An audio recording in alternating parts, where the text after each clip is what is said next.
What's up YouTube, this is Tech with another video here. Today I'm going to be talking about why I am biased against Apple. I wanted to jump right into this, and I'm going to start off with their user interface, iOS.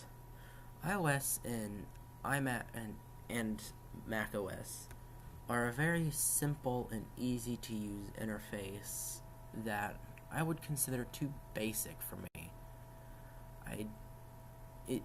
It's perfect for users who don't know how very much about technology. It's perfect for people who just want a device that does its job. But again, it feels just too simple and too basic for me. It seems like every time there's a version of iOS released, there's something wrong with the battery, or it's lagging, or there's just something wrong. Every single update, something goes wrong. Now, I'm not saying like Android is perfect either. I mean, Android has its problems too, but there's no specific battery issues related to, say, 5.1 or 8.1 or 7.0, whatever. There's no specific battery issues related to a single Android version or specific bugs. Now, third-party manufacturers such as Samsung or LG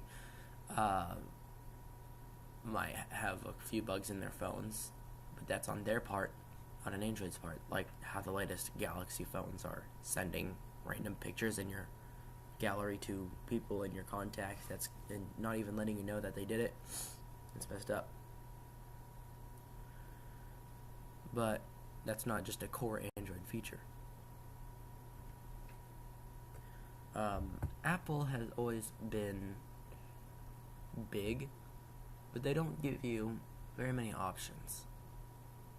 Like, you want a phone from Apple? You've got iPhone. You've got iPhone 10, iPhone 8 or 8 Plus, 7 or 7 Plus, 6 or 6 Plus or 6S, 5 or 5S, or 5C or SE. Not a very big lineup here. Versus, say, Samsung, who has their flagship Galaxy S series, and then they have their lower-end budget phones for people who can't afford their phones, and then they have just a bunch of sub-series like the Samsung Galaxy A, the Samsung Galaxy J, the Samsung Galaxy Amp, or LG. They have their LG G series, their LG V series. There's a whole bunch of. There's the LG Tribute, the LG X Charge, the LG X Power, all sorts of different types of LG phones. And then same goes for most other manufacturers. That's another thing, is Apple doesn't allow third-party manufacturers for their operating system. So if you like iOS, you have to have an iPhone to use it. You can't, Samsung can't make an iPhone or a Galaxy iPhone, whatever, because iOS is closed source only for Apple. Versus Android, well, Samsung, LG, Alcatel, Xiaomi, OnePlus, did I say LG? Whole bunch of others, like a whole bunch.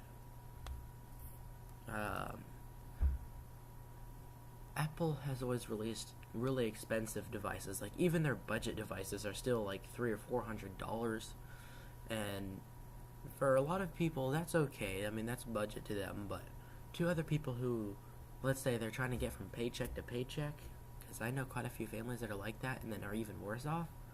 If they just want a phone but they like the iPhone, well, then I guess in 2018, if you want a cheap iPhone, go with the iPhone 4 or 5. It's not supported, but probably find one used.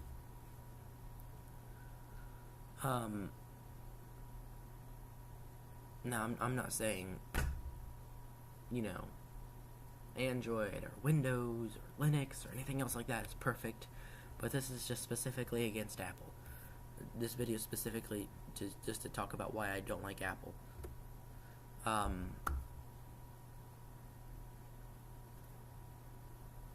Apple's Genius Bar doesn't seem like it's a bunch of geniuses to me. Over on Louis Rossman's channel, he was talking about a story about how someone went to the Apple Store's Genius Bar and wanted to get his or her MacBook fixed.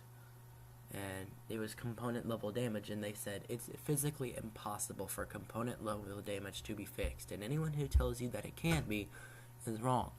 But then Louis Rossmann did it on camera. I'll give you a link to his channel in the description below.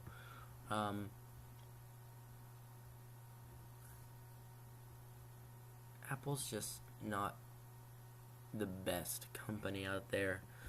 I mean, they're certainly one of the most profitable companies, and they're really popular, but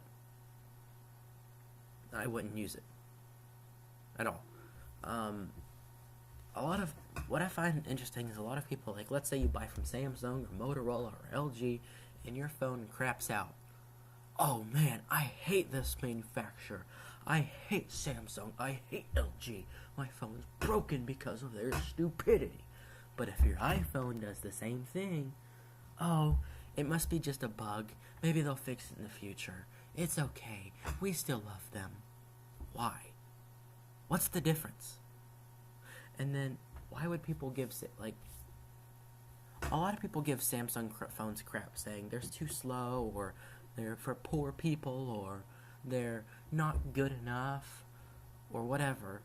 You're probably talking about their budget phones, because most people who have a Samsung phone have the budget lineup because they're cheaper. And of course, because they're budget, they're not gonna be as good as the flagship, like the Galaxy S9 or 8, or even the 7. The S7's still pretty good.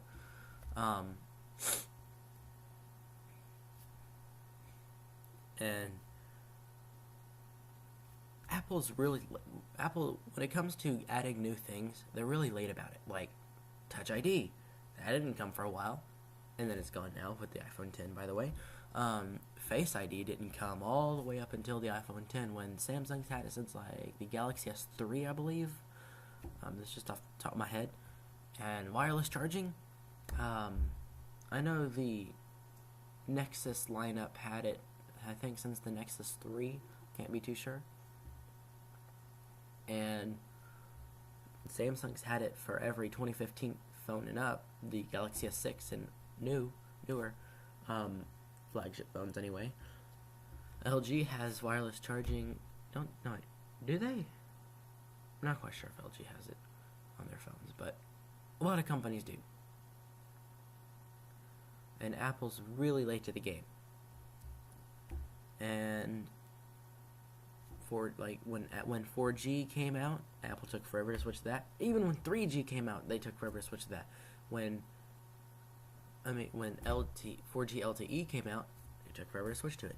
When 5G comes out, they're going to take a little while to switch to that too.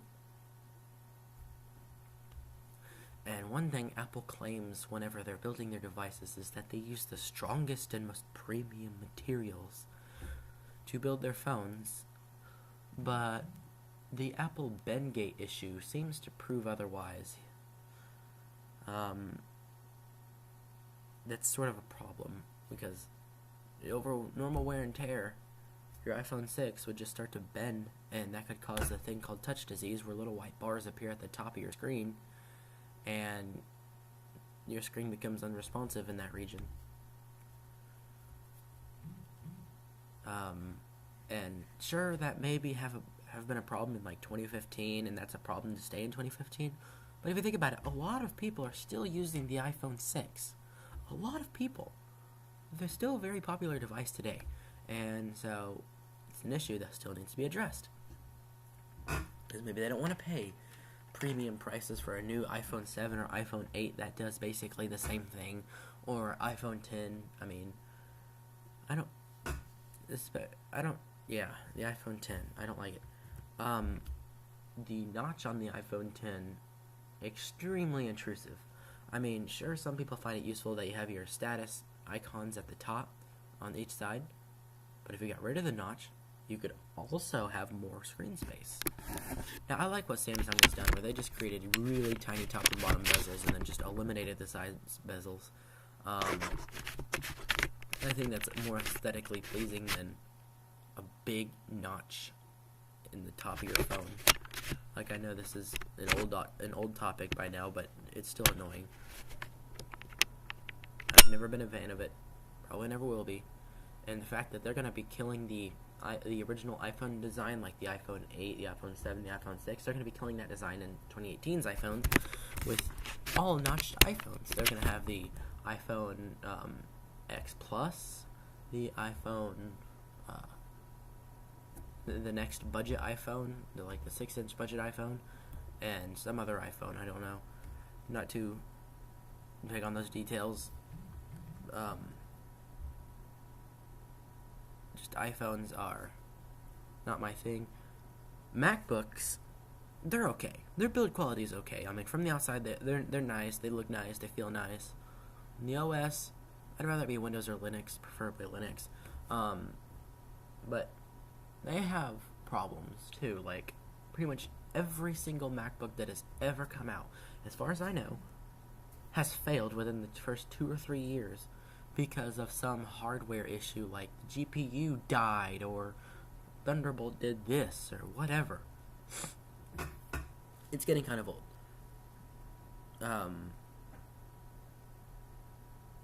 Yeah, and I wish Apple would make more budget price devices, like within the $100 to $200 range. I mean, it doesn't have to be a good device, kind of like how Samsung's budget devices aren't very good, but at least that way people still get the iOS experience with the when they can't afford it. iMacs, again, don't like the OS, and apparently if you take off the mount, like you can either have a wall mount or the stand. You can only have one or the other. Try to switch between the two, you're probably going to have problems. You're probably going to break the thing. And Apple, when it comes to fixing things, they aren't too lenient on it. I know I'm going to get probably a lot of hate for this video if any Apple fans like it, happen to watch this, but hey, see what I did there? Watch. Just watch the screen. Okay. Yeah. So that concludes my video for today on why I'm biased against Apple. I'm not saying any other company is perfect. They're not. And I'm going to be covering that in future videos. But for now, have a great day. I'll provide links in the description below to Linus Tech Tips and Louis Rossman's videos. And I'll see you in the next one. Bye-bye.